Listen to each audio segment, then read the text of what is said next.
Aku terjatuh dengan wajah menghantam jalan dan berdiri perlahan saat mataku bertatapan dengan ayah hanya untuk melihat wajah kekecewaan. Ia secara terang-terangan membuangku ke jalanan dan aku harus bertahan sendiri. Kurasa itu yang kudapatkan dari seorang ayah yang tidak pernah peduli dan muak dengan sikapku. Sekolahku pun tidak jauh berbeda. Aku selalu dianggap si aneh yang tidak pernah bisa membeli baju baru, jadi orang-orang tidak menerimaku. Dan sekarang disinilah aku, duduk di tengah jalanan tanpa tahu bagaimana cara bertahan seorang diri. Aku berjalan tanpa tujuan sepanjang malam berusaha mencari tempat aman untuk tidur. Aku merasa begitu tersesat dan tak berdaya sebelum akhirnya menemukan rumah bagus dengan rerumputan lebat yang bisa kugunakan untuk beristirahat. Aku baru saja tertidur sekitar 1 jam sampai sebuah cahaya menyilaukan menyinari wajahku. Hei, kamu memasuki properti pribadi orang lain. Taruh kedua tanganmu di belakang dan masuk ke dalam mobil. Oh Tuhan, apalagi ini? Aku tidak pernah ke penjara sebelumnya dan polisi itu sangat kasar. Tangannya menggenggam lenganku dengan kencang sampai aku tidak bisa merasakan tanganku lagi. Duduk, kami perlu fotomu. Tunggu di sana, seseorang akan mengambilnya untukmu.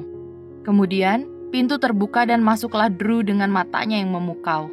Aku sudah lama tidak melihatnya. Sebelum kusadari, Drew dan aku berbicara berjam-jam. Begini, ia adalah teman baikku saat kami di sekolah dasar. Dan aku selalu berpikir bahwa dia adalah orang yang sangat baik. Ku beritahu padanya tentang situasi sulitku dan ia bahkan menawariku tempat untuk tinggal. Kami pergi bersama dari penjara. Ironis bukan?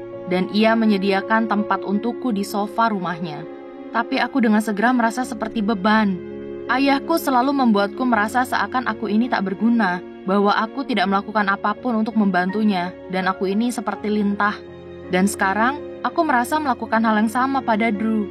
Jadi, aku bertekad untuk menghasilkan uang dan sukses secepat mungkin. Karena itulah, ku buka laptop dan menemukan situs untuk pria-pria kesepian. Maksudku, kulakukan apa yang seharusnya, jadi aku tidak akan menjadi beban bagi Drew.